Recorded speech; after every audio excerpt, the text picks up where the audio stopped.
चलिए देखिएगा, आज का जो टॉपिक है हमारा वो प्रियम्बल है। और प्रियम्बल का अगर इम्पोर्टेंस देखेंगे, इस टॉपिक का इम्पोर्टेंस देखें तो सिविल सर्विसेज के प्रीलिम के साथ साथ मेंस एग्जामिनेशन में भी इससे क्वेश्चन पूछे जाते हैं। आइदर वो स्टेट बीसीएस हो या यूपीएससी हो, दोनों में इससे क्वेश्चन पूछे जाते हैं। पढ़ने के बाद हम क्वेश्चन देखेंगे कि किस तरह से क्वेश्चन प्री में पूछेगा और किस तरह से क्वेश्चन मेंस में पूछा जाता है। तो प्रियम्बल का जो पढ़ने का तरीका है, इसको हम लोग दो तरीके से पढ़ेंगे। एक प्रियम्बल का एक जनरल थ्योरी लेकर चलेंगे, ठीक है। कि जनरल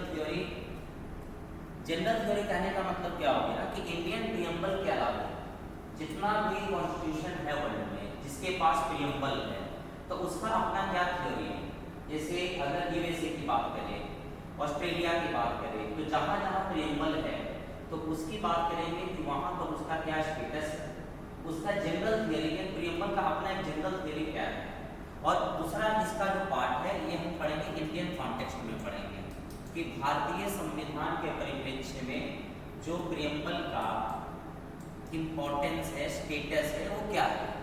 तो सबसे पहले हम लोग कॉन्सेप्चुअल ये आपका क्लैरिटी के हिसाब से जनरल थ्योरी को पहले देखेंगे। जैसे जनरल थ्योरी में हम लोग ये देखेंगे कि प्रियम्बल क्या है, क्या प्रियम्बल को ऐड करना जरूरी है, कौन कौन से कंट्रीज को अडॉप्ट किया है, वहाँ पर उसका स्टेटस क्या है, वहाँ पर उसका अपना पोजीशन यानी स्थिति क्या है संविधान में। तो इस तरह से हम लोग देखेंगे, यानी प्रियम्बल को हम लोग दो पार्ट में क्लासिफाई करेंगे।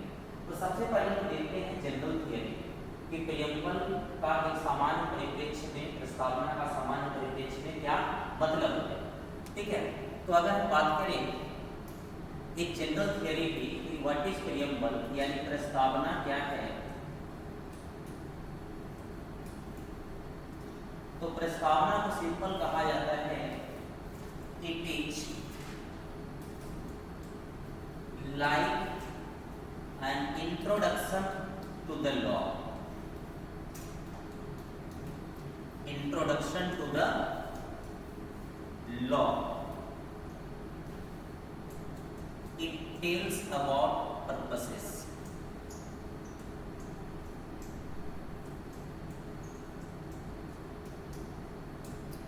देखिएगा अगर सिंपल पूछा जाए कि प्रस्तावना क्या है, किसी भी एक जनरल सेंस में यानी किसी भी कॉन्स्टिट्यूशन के बारे में केवल इंडियन कॉन्टेक्स्ट की बात नहीं कर रहे हैं, यानी एक जनरल थ्योरी की बात कर रहे हैं, कॉन्सेप्ट बिल्डअप की बात कर रहे हैं कि प्रस्तावना क्या है।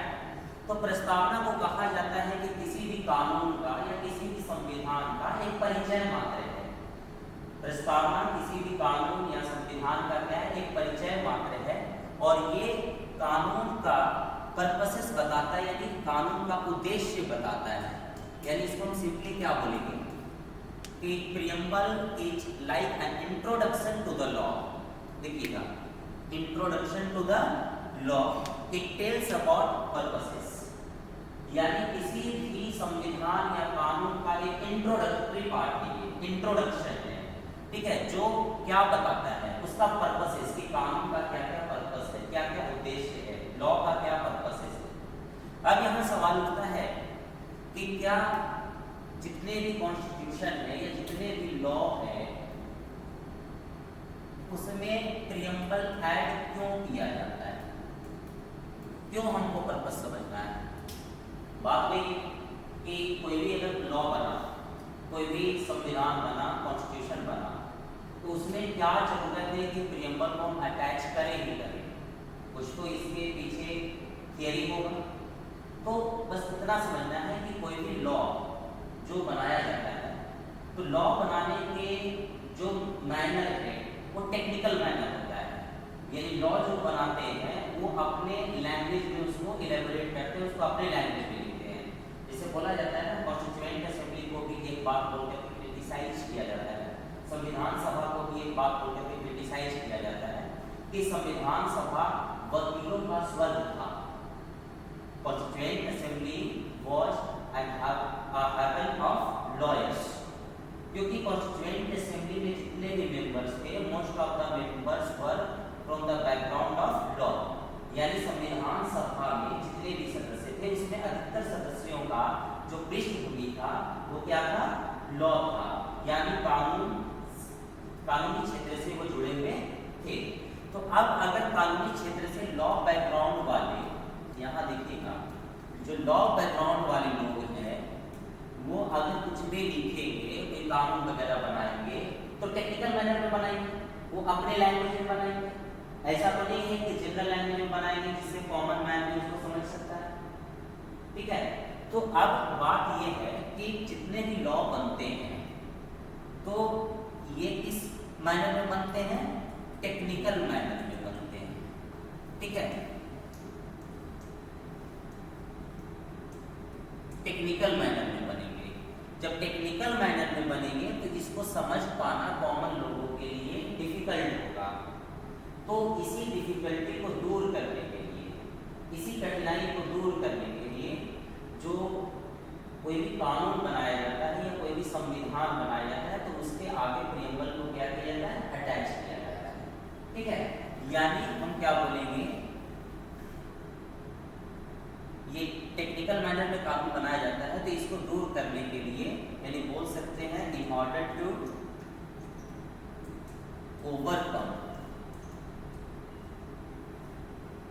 ठीक है, in order to overcome the difficulties, ठीक है, इन अंडरस्टैंडिंग, जो समझने में डिफिकल्टीज है, कठिनाइयां हैं, उसको दूर करने के लिए क्या किया जाता है?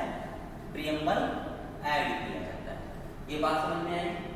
ठीक है, तो अब यहाँ एक जनरल सेंस की बात बता रहे हैं कि क्या किसी भी लॉ के आगे प्रियम्बल होना जरूरी है, यानी क्यों किया जाता है? तो करने के पीछे यही है कि जो भी लॉ वगैरह बनाया जाता है वो क्या होता है? टेक्निकल मैनर में बनाया जाएगा। जब टेक्निकल मैनर में बनाया जाएगा तो उसको कॉमन मैन के लिए डिफिकल्ट होगा समझने में। ठीक है, सामान्य लोगों की के लिए कठिनाई भरा ये काम है कि लॉ को समझ पाए। अभी अगर हम संविधान की बात करें, कितने लोग ऐसे हैं जो संविधान को अच्छे तरीके से समझ लेते हैं? इसीलिए कहा जाता है कि एक संवैधानिक शिक्षा, साक्षरता, एक टर्म आता है कॉन्स्टिट्यूशनल लिटरेसी, जरूरी है। क्यों जरूरी है? क्योंकि टेक्निकल सेंस में लिखा हुआ है, लोगों आम जन की भाषा में वो समझ में नहीं आएगा। ठीक है, तो इसीलिए ये आपका अटैच किया जाता है, प्रियम्बल अटैच किया जाता है। अब यहाँ से एक क्वेश्चन और उठता है कि प्रियम्बल अगर अटैच किया जाता है तो क्या ये मैंडेटरी है कि सारे के सारे कॉन्स्टिट्यूशन में प्रियम्बल ऐड भी? क्या ये अनिवार्य है कि सारे संविधान के आगे प्रस्तावना जो है वो रहेगी रहे? ठीक है, हम अनिवार्यता की बात कर रहे हैं, तो ये अनिवार्य नहीं है। कहा जाता है कि प्रियम्बल इज नॉट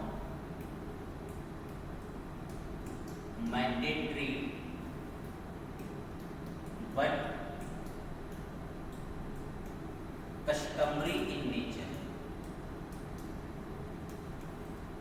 यानी प्रस्तावना जो है संविधान में जो भी प्रस्तावना होती है वो अनिवार्य नहीं है कि जितने भी संविधान उसमें प्रस्तावना रहे ही रहे।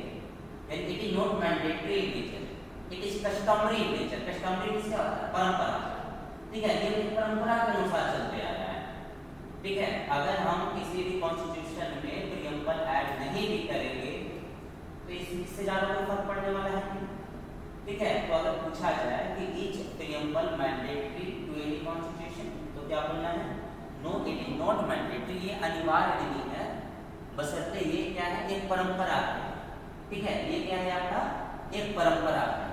तो ये हो गया कि प्रियम्बल जो है it is not mandatory but customary in nature. ठीक, अब इसके बाद अगर हम बात करें कि हम लोगों ने देख लिया कि what is preamble, why it is attached to the constitution, उसके बाद देख लिए कि क्या मतलब कि ये जो प्रस्तावना है कि अनिवार्य है संविधान में जोड़ा जाना, is it mandatory to have preamble in any constitution. ठीक है, अब बात आता है कि is preamble an essential to the any constitution, क्या जो प्रियम्बल है ये एसेंशियल पार्ट है?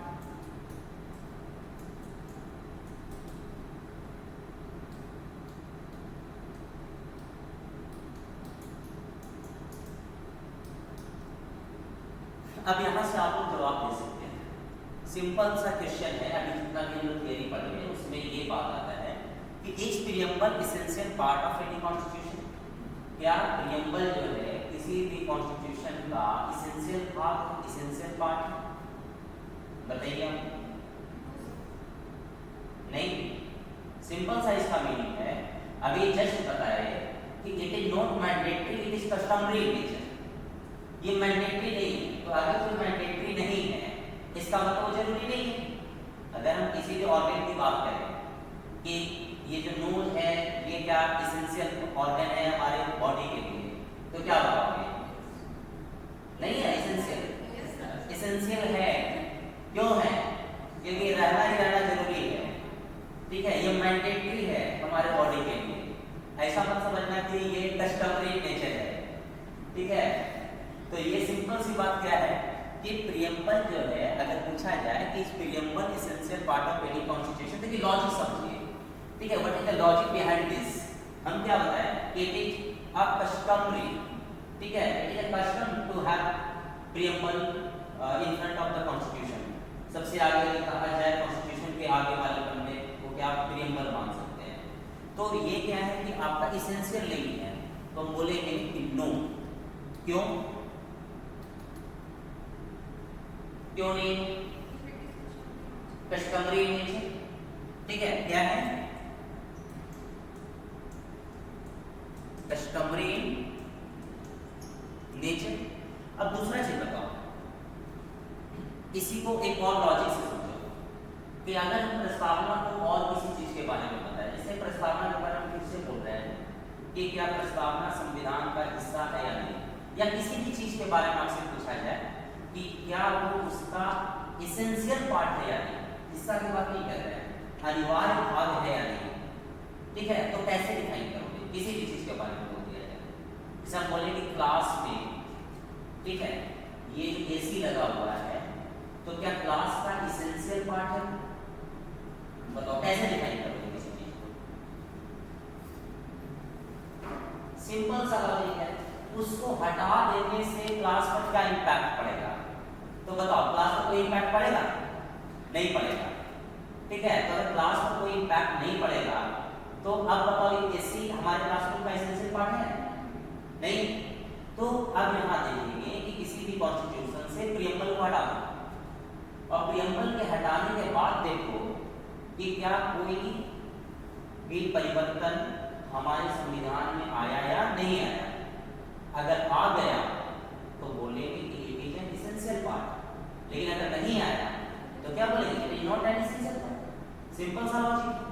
तो यहाँ पर आप यही लिखिएगा कि प्रियम्बल को हम शुरुआत में ही बताएं कि it is customary in nature, और अगर प्रियम्बल को कॉन्स्टिट्यूशन से हटा दिया जाए तो क्या ही फर्क पड़ जाएगा, ठीक है। जैसे कोई बुक लो, बुक में देखते हो, बुक में क्या लिखा हुआ रहता है? प्रियम्बल, लेखक की कलम से, ऐसे करके कुछ लिखा हुआ रहता है।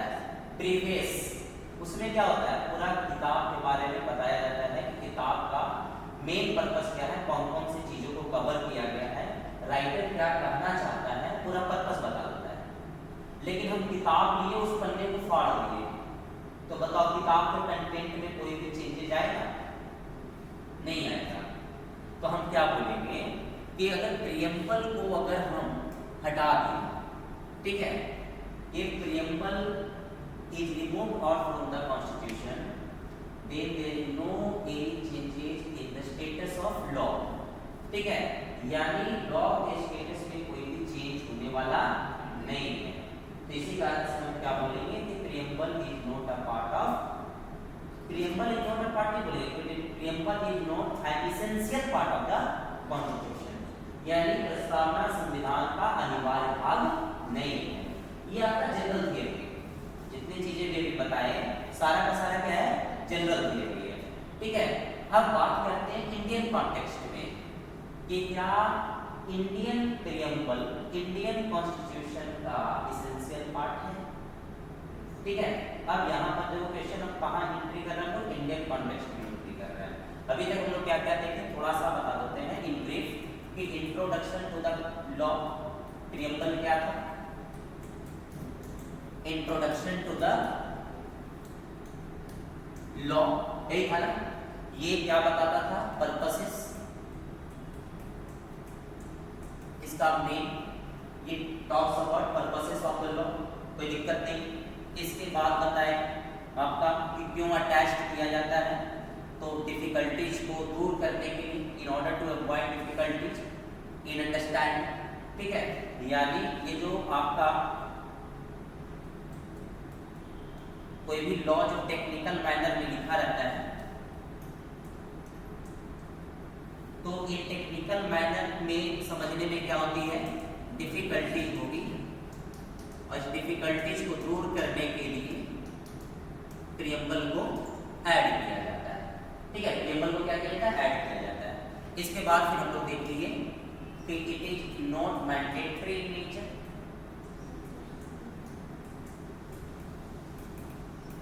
Not mandatory in nature but customary, mandatory नहीं है, क्या है, कस्टमरी है, ठीक है।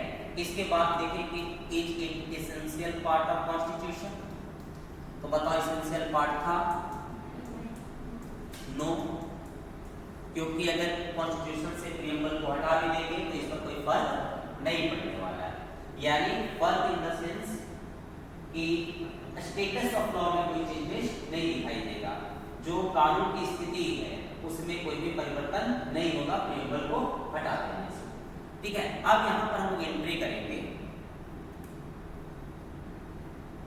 कि each preamble an essential part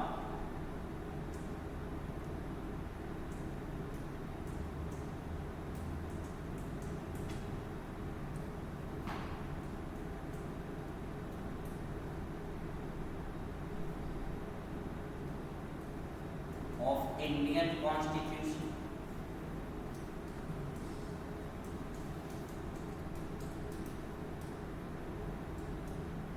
ठीक है।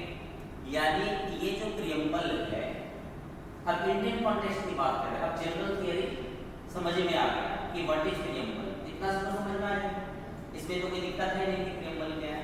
बाकी इसका हिस्टोरिकल कॉन्टेक्स्ट वगैरह तो नेक्स्ट क्लास में देखेंगे, अभी बस कॉन्सेप्चुअल क्लैरिटी को डील कर रहे हैं, ताकि मेंस में किस तरह से क्वेश्चन आए तो उसका पीछे उसका लॉजिक पता हो तो आराम से आंसर राइटिंग हो जाएगा, और इससे प्री में भी क्वेश्चन के लॉजिक को समझने में आसानी होगी, ठीक है।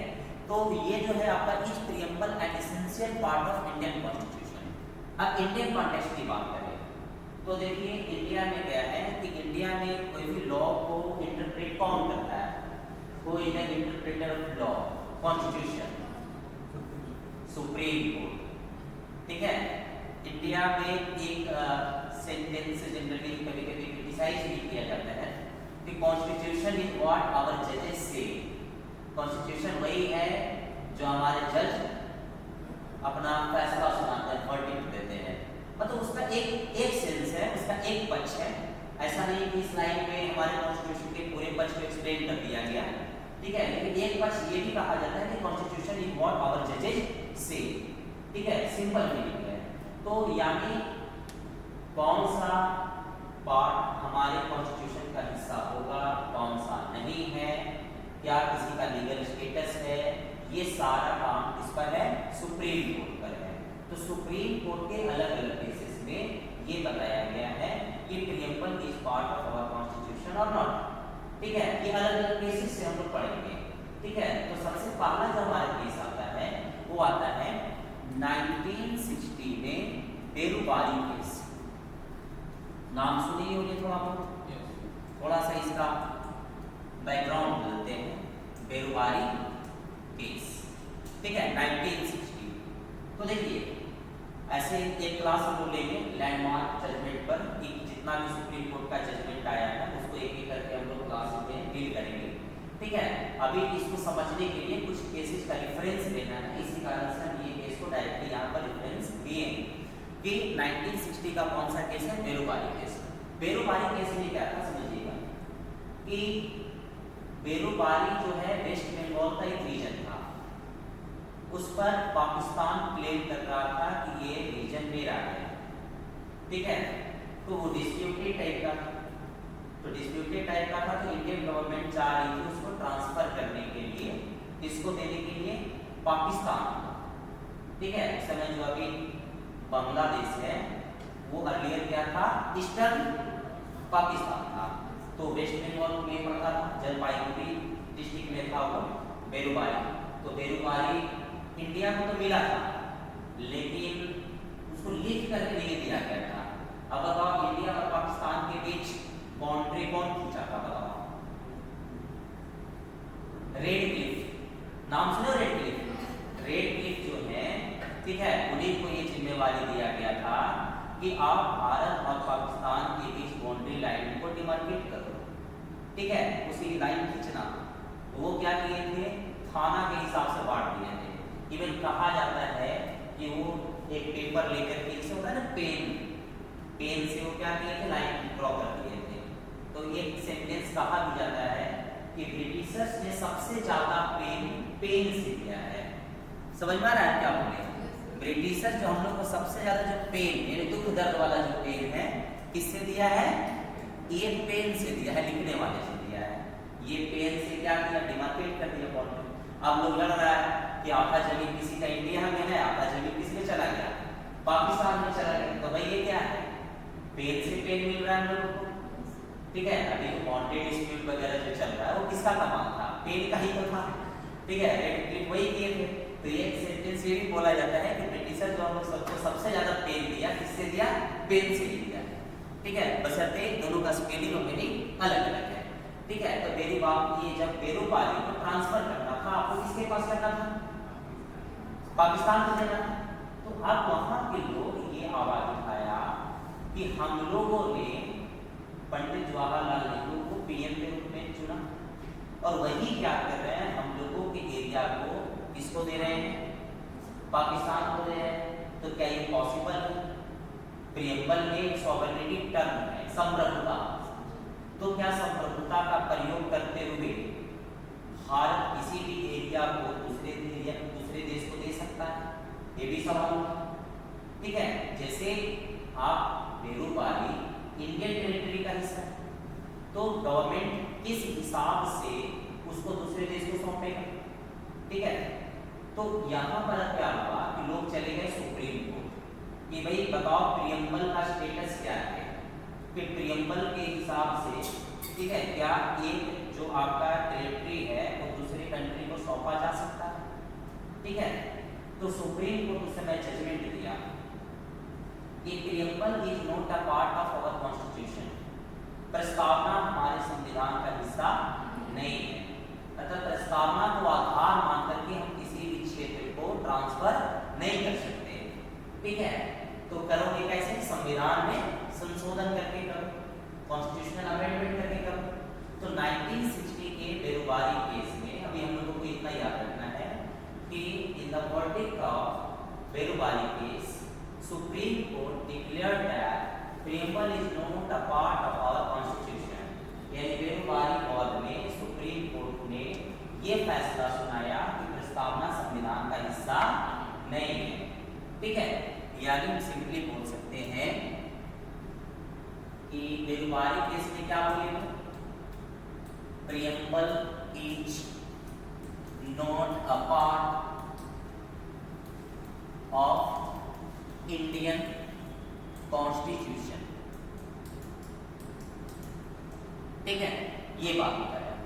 यानी ये बोले कि प्रियम्बल में, अब बताओ preamble is not a part of constitution, तुमको संविधान में संशोधन करना है, कॉन्स्टिट्यूशनल अमेंडमेंट करना है, तो प्रियम्बल में कर पाओगे? समझ में आ रहा क्या बोले? जैसे एक बुक है किसी के पास, कोई बुक लाए देना, एग्जाम्पल समझा देते हैं।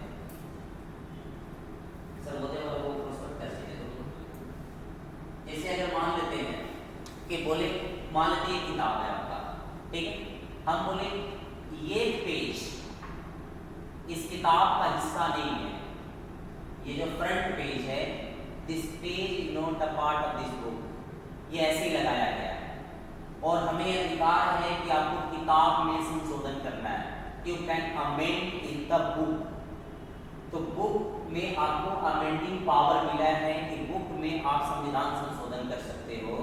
तो बताओ ये पेज में कर सकते हो? क्यों नहीं करोगे? क्योंकि पेज बुक का हिस्सा ही नहीं है, लगा हुआ जरूर है, बट ये कहा जा रहा है कि this page is not a part of this prospectus और दिस बुक। ठीक है, तो ये इसमें तो हम संशोधन कर नहीं सकते, तो करेंगे जब भी करेंगे तो किसमें करेंगे?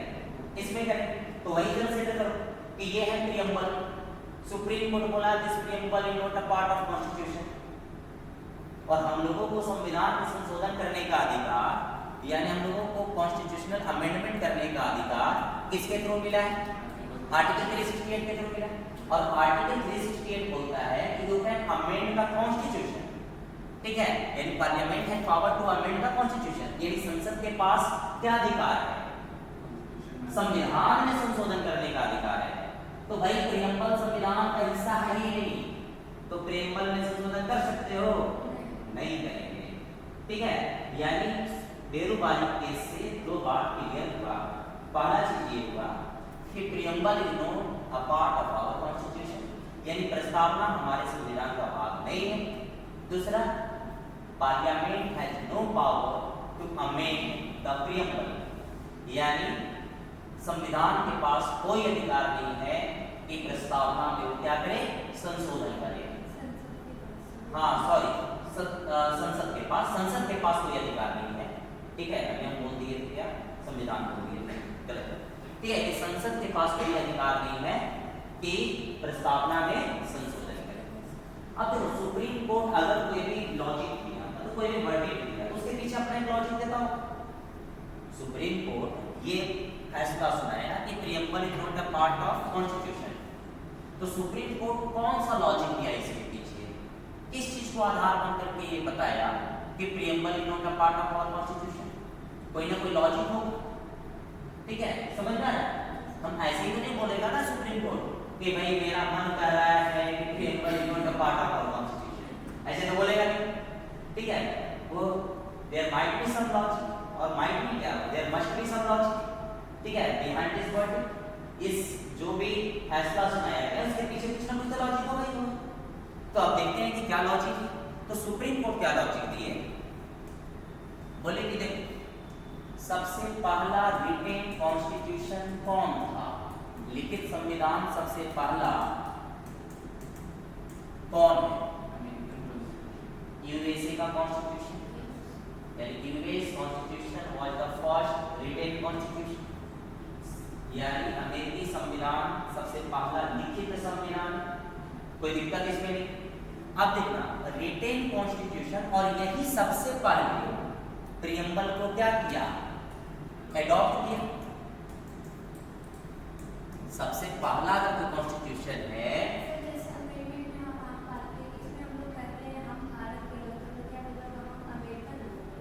वो अलग सेंटेंस से स्टार्ट होता है, वो देखिए।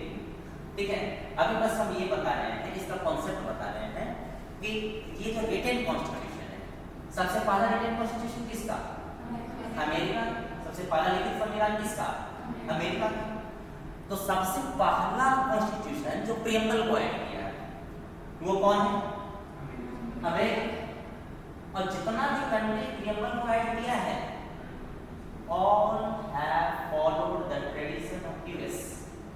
ठीक है, जितने भी संविधान, मतलब जितने भी संविधान प्रस्तावना को अपनाया है, सब किसके अनुसार अपनाया है? American constitution. इवन भारतीय संविधान भी जो प्रस्तावना को अडॉप्ट किया है, वो कॉन्सेप्ट कहाँ से आया था? यूएस कॉन्स्टिट्यूशन से आया। तो भाई कह रहा है कि यूएस कॉन्स्टिट्यूशन जो है, ठीक है, यूएसए का जो कॉन्स्टिट्यूशन है, ये मानता है कि preamble is not a part of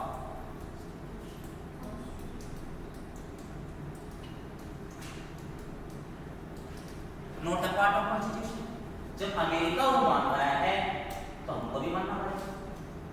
जैसे हम किसी चीज को बोरो किया अमेरिका से, और अमेरिका क्या कर रहा है?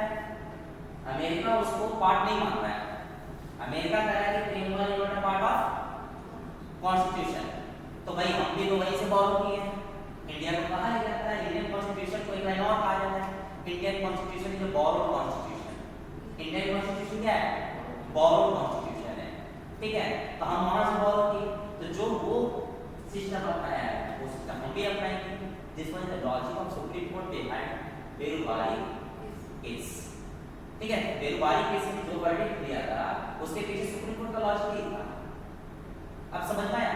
तो अब यूएसए का तो कांसेप्ट होगा ना कि यूरोपियन कॉन्स्टिट्यूशन में ऐड नहीं कर सकते। हाँ, तो वही ट्रेडिशन को लोग फॉलो कर रहे हैं। वो तो हम लोग फॉलो कर रहे हैं ना, लेकिन उसका कांसेप्ट तो कुछ होगा तभी तो हम नहीं, वही कॉन्सेप्ट है जो जनरल थियरी में बताया है कि it talks about purposes of law. सबसे छोटा कॉन्स्टिट्यूशन किसका है? रिटन कॉन्स्टिट्यूशन, यूएसए, ठीक है। यूएसए में क्या है? आइडिया, आइडियल्स, आदर्श, ठीक है, उसका पर्पसेस। जितना ज्यादा डिटेल में हम लोगों का कॉन्स्टिट्यूशन, यूएसए का कॉन्स्टिट्यूशन उतना डिटेल में नहीं है। समझ में आ रहा है? कोई दिक्कत?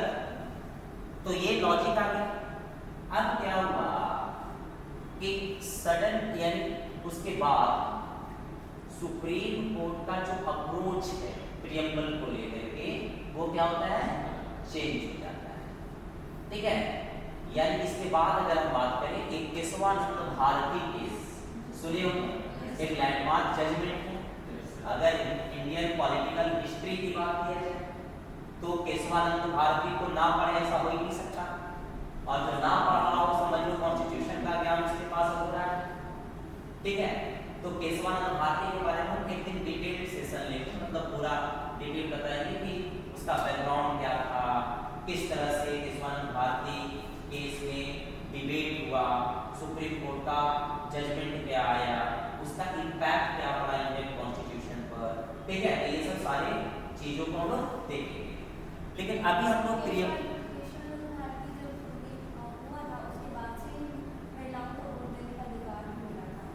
नहीं, ऐसा नहीं है, नहीं ऐसा नहीं, ठीक है। कल सुन कर के आए थे तो कुछ गलत सुन लिए होंगे। हाँ, शुरुआत से इंडिया में 1920 में मिला था, ठीक है। हालांकि वोटिंग राइट को हम देख लेंगे, ठीक है। अभी हम लोग थोड़ा सा डाइवर्ट नहीं होते हैं अपने टॉपिक को लेकर के, ठीक है। जो भी डाउट होगा, ठीक है, टॉपिक के बियॉन्ड तो क्लास के बाद तो पूछ लीजिएगा। बस यहाँ अगर नहीं समझ में आ रहा है तो you are free to ask any question, ठीक है। बस ये टॉपिक से रिलेटेड होनी चाहिए, ठीक है। तो इतना भी कोई दिक्कत, सुप्रीम कोर्ट का लॉजिक को समझ में आ गया कि क्यों बोला था बेरुबारी केस में। अब ये तो रटना नहीं तो पड़ेगा केवल कि सुप्रीम कोर्ट ये जजमेंट दिया था कि बेरुबारी केस में preamble is not a part of our constitution. अब उसके पीछे लॉजिक को समझो कि सुप्रीम कोर्ट क्या लॉजिक दिया, ठीक है, और क्यों दिया। क्योंकि वो जरूरी भी था कि बेरुबारी को क्या करना है? ट्रांसफर करना है, ठीक है। अब देखिएगा तो यहां से पता चल गया। अब आते हैं केशवानंद भारती। तो यहां पर क्या होता है? केशवानंद भारती केस में देखिएगा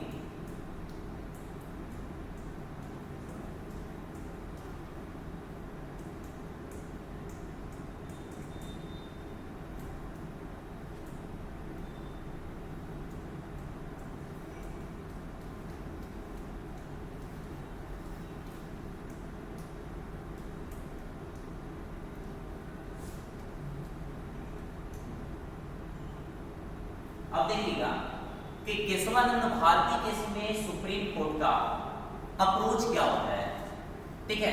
सुप्रीम कोर्ट का अप्रोच किससे रिलेटेड? प्रियम्बल से रिलेटेड, कि अब प्रियम्बल क्या, प्रियम्बल कॉन्स्टिट्यूशन का हिस्सा है या नहीं है। तो देखो केशवानंद भारती केस कब हुआ था? 1973 में।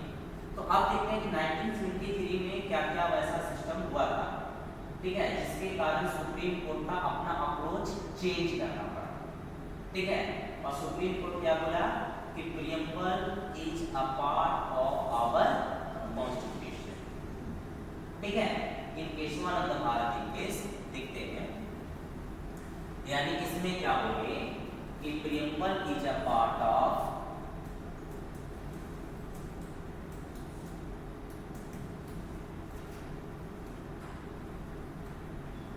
our constitution, कि प्रियम्बल जो है हमारे कॉन्स्टिट्यूशन का क्या है, पार्ट है। अब देखते हैं इसके पीछे की कहानी। हाँ, सुप्रीम कोर्ट का, ठीक है। 30वां नंबर बताए तो कि इंटरप्रेट कौन करता है कॉन्स्टिट्यूशन को, सुप्रीम कोर्ट, ठीक है। और अमेंडमेंट कौन करता है, पार्लियामेंट, ठीक है। तो देखिएगा, preamble is a part of our constitution. किस केस में बताया गया, केशवानंद भारती केस में बताया गया, ठीक है। अब इसके पीछे बैकग्राउंड पहले समझते हैं कि what was the background. Background हम लोग किसको लेकर के देखेंगे, केवल और केवल प्रियम्बल को लेकर के देखेंगे। जैसे केशवानंद भारती के दायरा को पड़ा था लगभग प्रॉपर्टी से आया। हाँ, तो अब देखते हैं कि इसका बैकग्राउंड प्रियम्बल को लेकर के क्या कहते हैं। बैकग्राउंड ये था कि जो उस समय गवर्नमेंट थी, ठीक है, वो सोशल वेलफेयर पर ज्यादा जोर दे रही थी कि सामाजिक कल्याण, यानी India is a welfare state, बताया ना, इंडिया क्या है, एक वेलफेयर स्टेट है, ठीक है। तो वेलफेयर के काम तो करना चाहिए। अब कोई भी जब काम किया जा रहा है तो उसमें जो सबसे बड़ा अड़चन आ रहा है, सबसे बड़ा बाधा आ रहा है, सबसे बड़ा हिंड्रेंस जो है वो क्या है, right to property as fundamental right, ठीक है। वो क्या है, संपत्ति का अधिकार क्या था, मौलिक अधिकार। खूब लीगल बैटल्स हुआ, लीगल बैटल समझते ना, कानून की लड़ाई में सरकार के खिलाफ कोई केस कर रहा है, सरकार जा रहा है अपना पक्ष रख रहा है, तो सरकार का मंशा ये हो चुका था कि इतना जो लीगल बैटल्स चल रहा है, जो कानूनी विवाद जो चल रहा है, उसको निपटाने का एक तरीका है कि हम पहले अपने आप को क्लैरिफाई करें कि we are socialist in nature, यानी हम लोग क्या है, समाजवादी हैं। तो यहाँ पर गवर्नमेंट को ये था कि गवर्नमेंट चाहती थी अपने आप को क्या पोर्ट्रे करने के लिए, सोशलिस्ट, ठीक है। ये चाहती थी दिखाने के लिए गवर्नमेंट कि हम क्या है, सोशलिस्ट है, समाजवादी है, समाज के लिए काम करेंगे और किसी की संपत्ति, तो संपत्ति का जो अधिकार था, मौलिक अधिकार, वो धीरे धीरे यहीं से फिर उस पर डिबेट होना स्टार्ट हो गया, ठीक है। क्या उसको हटा देना चाहिए, ये सब, और फाइनली इसको रिवोक भी कर दिया गया था कब, 44th अमेंडमेंट एक्ट 1970, ठीक है, 1978, हाँ नहीं 42 हुआ था 76, 42nd हुआ था 76 में, 44th अमेंडमेंट कब हुआ था, 44वां संविधान संशोधन कब हुआ था, 1978 में हुआ, ठीक है। तो ये इसका एक और बैकग्राउंड है। पहला तो ये था सरकार के लिए जरूरी क्या था, अपने आप को सोशलिस्ट, ठीक है, पोर्ट्रे करना, अपने आप को दिखाना कि हम सोशलिस्ट हैं, ताकि उस समय इंदिरा गांधी ने और बात बताई थी, इंदिरा गांधी की जो गवर्नमेंट थी, गरीबी हटाओ, उस समय ये नारा बड़ा जोर शोर से चल रहा था, गरीबी हटाओ, तो गरीबी हटाओ और संपत्ति का मौलिक अधिकार, कॉन्ट्राडिक्ट कर रहा है दूसरे, ठीक है। अमीर अमीर होते जा रहे हैं, गरीबों के लिए कोई भी वेलफेयर काम हो रहा है उसमें राइट टू प्रॉपर्टी जो फंडामेंटल राइट है वो एक हिंड्रेंस के रूप में आ रहा है सामने, और उसको भी हटाना है। तो पहला तो ये हो गया कि गवर्नमेंट का अपना जो पॉलिसी था, उसका एक पॉलिसी ये भी होगा कि बोल सकते हैं वोट मोबिलाइजेशन, कि हम ज़्यादा गरीब करेंगे, गरीबी हटाओ, तो वोट्स का जो ये जो आपका ये हो जाएगा, मोबिलाइजेशन हो जाएगा, किसके तरफ होगा, गवर्नमेंट की तरफ, प्रेजेंट गवर्नमेंट। दूसरा इंटरनेशनल कॉन्टेक्स्ट भी था, जो सोशलिज्म के लिए हम बता रहे हैं, इसका एक डोमेस्टिक कॉन्टेक्स्ट था, सोशलिज्म के लिए घरेलू एक संदर्भ था। क्या बताया कि गरीबी हटाओ, वेलफेयर पॉलिसी, जो लीगल बैटल्स चल रहे हैं, वोट मोबिलाइजेशन, कि वोट को हम अपनी तरफ क्या करें, अट्रैक्ट करें, ठीक है। कानूनी पेज जो इतना चल रहा है, तो हम अपने आप को ये दिखा सकें कि हम क्या हैं, समाजवादी जैसे हैं। पहला चीज तो ये होगी, जिसको बोलेंगे डोमेस्टिक कॉन्टेक्स्ट, मतलब डोमेस्टिक रीजन है। और दूसरा क्या था, इंटरनेशनल पर्सपेक्टिव दिखा इसका, ठीक है। इंटरनेशनल पर्सपेक्टिव में क्या था कि 1971 में हम लोग यूएसएसआर के साथ एक ट्रीटी ऑफ फ्रेंडशिप किए थे यूएसएसआर से, ठीक है। अभी तक हम लोग किसी भी गुट का मेंबर नहीं थे, ठीक है, ना तो यूएसए का थे और न ही यूएसएसआर का। यानी सिंपली हम बोल सकते हैं कि 1971 में एक ट्रीटी हुआ था, एक संधि हुआ था, किसके साथ हुआ था? इंडिया और यूएसए साथ। तो इंडिया को दिखाना भी था कि भाई हम सोशलिस्ट ब्लॉक वाले हैं, समाजवादी ग्रुप के देशों के साथ हैं। इंडिया को भी तो पोर्ट्रे करना है। तो ऐसे तो अगर पूरा डीपीएसपी पढ़ोगे तो पूरा लगेगा कि इंडिया का वेलफेयर स्टेट है, लेकिन होता है ना, एक स्पष्ट तौर पर हम दिखाना चाहते हैं कि देखो हम समाजवादी देश हैं, अब यूएस के साइड नहीं है। तो एक इंटरनेशनल कॉन्टेक्स्ट भी है इसका कि 1971 में जब इंडिया और यूएस के साथ केमिस्ट्री ट्रीटी हुआ, तो इसमें हम लोगों को अपने आप को पोर्ट्रे करना था कि we are socialist in nature, we are in the side of socialist bloc, we are against the capitalist bloc, ठीक है। हम लोग पूंजीवादी देशों के खिलाफ हैं, समाजवादी देशों की ओर है तरफ। तो ये इंटरनेशनल पर्सपेक्टिव था। तो यहाँ पर क्या हुआ आपको कि सोशलिस्ट वर्ड ऐड करना था, सोशलिज्म वर्ड ऐड यूज मतलब ऐड करना था, ठीक है। कौन सा वर्ड यूज करना था? सोशलिज्म। दूसरा चीज क्या है कि उस समय खालिस्तानी मूवमेंट जानते हो? खालिस्तान जो सिख लोग एक अलग कंट्री की मांग कर रहे थे, ऑपरेशन ब्लू स्टार हुआ था, उसके बाद इंदिरा गांधी का मतलब वो हत्या भी किया गया था, असैसिनेशन ऑफ, ठीक है, फॉर्मर पीएम, ठीक है, उस समय कंटेम्परेरी पीएम थी इंदिरा गांधी, उनका असैसिनेट किया गया था। तो एक खालिस्तान की मांग किया जा रहा था और पाकिस्तान को भी दिखाना था कि हम लोग इंटीग्रिटी पर बिलीव करते हैं, अखंडता, हम अपने देश को टूटने नहीं देंगे किसी भी हाल में, चाहे खालिस्तानी हो चाहे पाकिस्तानी हो, ठीक है। तो अपने आप को इंटीग्रिटी भी शो करना था। तो सोशलिज्म के साथ साथ कौन सा वर्ड यूज करना था? इंटीग्रिटी भी यूज करना था। समझ में आया? देखना उसका कॉन्टेक्स्ट, ठीक है। तो ये हम क्या बोले कि अभी उस समय का सिनेरियो क्या हो रहा है 1970 के बाद, ठीक है, तो सुप्रीम कोर्ट का अप्रोच में चेंज लाना पड़ा।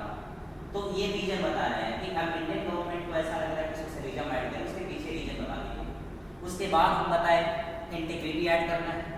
क्यों ऐड करना है? खालिस्तानी मूवमेंट 1984 में आपका ऑपरेशन ब्लू स्टार हुआ था, इसमें खालिस्तानियों को मारा गया था, जनरल सिंह भिंडरवाले, नाम सुने होंगे, ठीक है। ऐसे बताएंगे ऑपरेशन ब्लू स्टार के बारे में बताएंगे। तो वो शुरुआत से ही चल रहा था, वो दिन से चल रहा था। उस समय जोर पकड़ने लगा था इंदिरा गांधी, आयरन लेडी के नाम से जानी जाती है, जो चाहे वो करेगी, ठीक है। अब बताओ आयरन लेडी सबसे पहले किसको बोला गया था पूरा वर्ल्ड में? Margaret Thatcher, she was the first lady PM of Britain, ठीक है। ब्रिटेन की पहली महिला प्रधानमंत्री मार्गरेट थैचर, उसको आयरन लेडी के नाम से बोला गया था। और उसी कॉन्टेक्स्ट में इंदिरा गांधी को भी क्या निकनेम दिया गया था, टाइटल दिया गया था आयरन लेडी। देख रहे हो आयरन लेडी का कमाल, मतलब लगा इमरजेंसी लगा, बांग्लादेश को अलग कर देना है पाकिस्तान से, ठीक है, ऑपरेशन ब्लू स्टार खत्म कर दो खालिस्तानी, ठीक है। तो इस तरह से हम लोगों को क्या शो करना था? इंटीग्रिटी भी शो करना था, ठीक है। क्या शो करना था? इंटीग्रिटी भी शो करना था, ठीक है। तीसरा चीज क्या है कि इंदिरा गांधी के समय संजय गांधी के कुछ कार्यों से, ठीक है, अलग जो कम्युनिटी है, कुछ रिलीजन है, जैसे इस्लाम वगैरह, थोड़ा सा खफा था सरकार से, क्योंकि संजय गांधी का इस तरह से कुछ एक्ट था, बिहेवियर था। तो सरकार को ये भी लग रहा था कि जनता को भी पैसिफाई करना है, जनता को भी समझाना है कि भाई हम सेक्युलर हैं, किसी पर्टिकुलर रिलीजन और किसी पर्टिकुलर कास्ट वगैरह को प्रमोट नहीं करेंगे, किसी पर्टिकुलर रिलीजन को प्रमोट नहीं करेंगे। तो संजय गांधी का ये भी संजय गांधी के कार्यों के कारण कुछ उनका वर्ग था, ठीक है, उसके कारण इंदिरा गांधी की सरकार को ये भी दिखाना था कि सेक्युलर, ताकि जो रिसेंटमेंट था, ठीक है, लोगों में, वो क्या हो सके, खत्म हो सके। जो गुस्सा था लोगों में कि सरकार एक रिलीजन को प्रमोट कर रही है उसको भी खत्म करना था। यानी सरकार के पास अब एक और वर्ड यूज करना था, सेक्युलरिज्म। ठीक है, ये थी। अब जब गवर्नमेंट को ये तीन ऐड करना था, इसको हम बोल सकते हैं कि राजनीतिक अनिवार्यता, पॉलिटिकल एक्सीजेंसी। इंग्लिश में क्या बोलेंगे इसको? पॉलिटिकल एक्सीजेंसी, इसको बोलेंगे राजनीतिक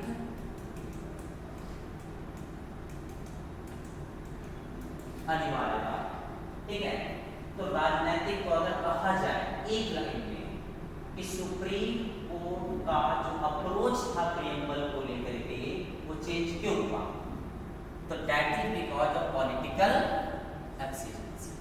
ये राजनीति में जरूरी था, राजनीतिक अनिवार्यता। ठीक है, तो सुप्रीम कोर्ट भी कुछ उस तरह का वर्डिंग देगा जिससे ये तीनों को क्या कर दिया जाएगा, शामिल कर दिया जाएगा। इतना समझ में आ रहा है? कोई दिक्कत? इसके पीछे का बैकग्राउंड यही है। ठीक है, इसी कारण से सुप्रीम कोर्ट क्या किया कि अपने जो पहले का वर्डिक्ट था बेरोबारी केस में उसको क्या कर दिया, चेंज कर दिया। उसके अप्रोच में क्या किया, चेंज लाया। और क्या चेंज लाया कि प्रियम्बल इज एन इंटीग्रल, देखो अब इंटीग्रल वर्ड है, integral part of our constitution. अब इंटीग्रल पार्ट हो गया, बताओ संशोधन किया जा सकता है, प्रियम्बल में अमेंडमेंट किया जा सकता है। अब हो गया क्या, अब ऐड हो गया, यानी through the article 368 we can amend the preamble also। हम लोग प्रियम्बल को भी क्या कर सकते हैं, ऐड कर सकते हैं। जब प्रियम्बल को ऐड करेंगे, सॉरी प्रियम्बल को भी अमेंड कर सकते हैं। तो प्रियम्बल को जब अमेंड करेंगे तो पहला अमेंडमेंट आपका कब हुआ था, ठीक है 42nd, ठीक है 42nd,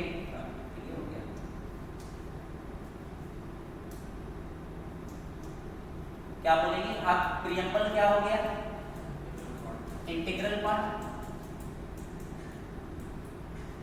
तो क्या इसको अमेंड कर सकते हैं, कैन बी अमेंडेड। ठीक है, कैन बी अमेंडेड किसके थ्रू, आर्टिकल 368। पहला अमेंडमेंट कॉन्स्टिट्यूशन प्रियम्बल में हुआ, कौन सा, 42nd अमेंडमेंट। और इसमें 3 वर्ड जोड़ा गया था, वही 3 वर्ड याद करो, कौन कौन, सोशलिज्म, इंटीग्रिटी और सेक्युलरिज्म। तो अब पता चला कि क्यों ऐड किया गया। अब बताओ उसके पीछे लॉजिक समझना है। ये हर किताब में मिल जाएगा, लिखा होगा कि through the 42nd amendment 3 words were added in the preamble. ठीक है, कौन कौन क्यों जोड़ा गया था, क्योंकि पॉलिटिकल एक्सीजेंसी, मतलब ये तो क्यों जोड़ा गया था उसका रीजन बताया। सुप्रीम कोर्ट अपना अप्रोच क्यों चेंज किया, that is because of political exigency. ठीक है, पॉलिटिकल एक्सीजेंसी के कारण चेंज हुआ। ठीक है, अब बताओ प्रियम्बल में अमेंडमेंट हो सकता है, हो सकता है, लेकिन क्या प्रियम्बल की किसी भी एक्सटेंट को अमेंडमेंट किया जा सकता है, क्या प्रियम्बल के किसी भी चीज को किसी भी तरीके से संशोधन किया जा सकता है, नहीं। यहीं पर सुप्रीम कोर्ट जो है, ठीक है, क्या बोले, बेसिक स्ट्रक्चर का भाई जितना तुमको अमेंडमेंट करना है कर लो, लेकिन कॉन्स्टिट्यूशन का बेसिक स्ट्रक्चर वायलेट नहीं होना चाहिए। संविधान का जो आधारभूत संरचना है उसमें कोई भी परिवर्तन नहीं होना चाहिए। अब बेसिक स्ट्रक्चर क्या है वो डिफाइन करेगा कौन, सुप्रीम कोर्ट, केंद्र अपने पाले जाती है। ठीक है, हालांकि बेसिक स्ट्रक्चर का अलग लेक्चर रहेगा। ठीक है, तो ये क्या बोले कि अमेंडमेंट तो होगा लेकिन basic structure should not be violated. Basic structure को वायलेट नहीं किया जा सकता है। समझ में आया? कोई दिक्कत? अब इसके बाद अगर हम लोग देखें आगे कि ये नहीं किया जा सकता है, आपका संशोधन इसमें नहीं हो सकता है। ठीक, तो आप एक तरफ बेरुबारी लिखते हैं और एक तरफ क्या लिखते हैं? केशवानंद भारद्वाज। ठीक, तुम लोग बताना, खुद ही बताओ कि बेरुबारी केस में क्या हुआ, तब हुआ था, मतलब इसका वर्डिक्ट कब आया था? 1960 में आया। इसके बाद अगर हम बात करें बेरुबारी केस के बाद केशवानंद भारद्वाज,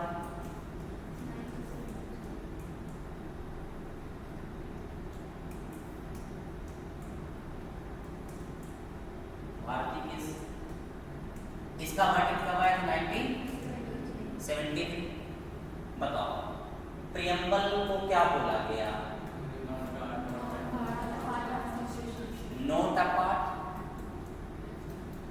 इसमें इंटीग्रल पार्ट। ठीक है, इसमें क्या बोला गया? Integral part. ठीक है, दूसरा ये आपका इसमें अमेंडमेंट किया जा सकता है? कैन नोट बी अमेंडेड, इसमें किया जा सकता है? Can be amended. एक भाई ध्यान रखना है किस चीज का? बेसिक स्ट्रक्चर का। बेसिक स्ट्रक्चर को वायलेट नहीं होने देना है, हालांकि बेसिक स्ट्रक्चर में बड़ा डिटेल में लेके चलेंगे, उसका पूरा लॉजिक के साथ। ठीक, तीसरा इसका रीजन क्या था? दोनों का पॉलिटिकल एक्सीजेंसी था। सुप्रीम कोर्ट का जो अप्रोच चेंज होता है ना, तो देखा भी जाता है कि क्या राजनीतिक अनिवार्यता है उस चीज की, पॉलिटिकल एक्सीजेंसी है, उसके अनुसार उसका अप्रोच में क्या था? चेंजेस आता है।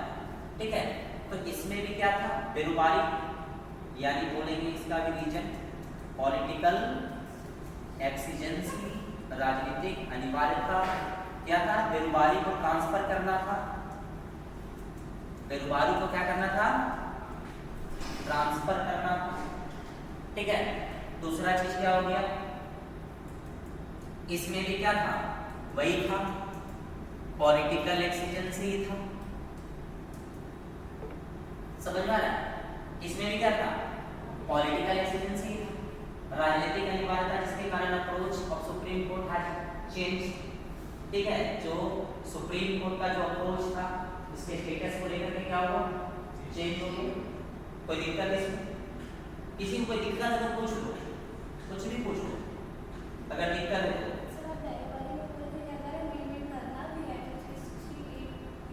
तो प्रियम्बल, तो हम क्या बोले? प्रियम्बल को नहीं करना है, हम बोले बेरुबारी को हम ट्रांसफर करना है, तो कॉन्स्टिट्यूशन में अमेंडमेंट करो। ठीक है, प्रियम्बल नहीं हो सकता। कोई दिक्कत? हाँ,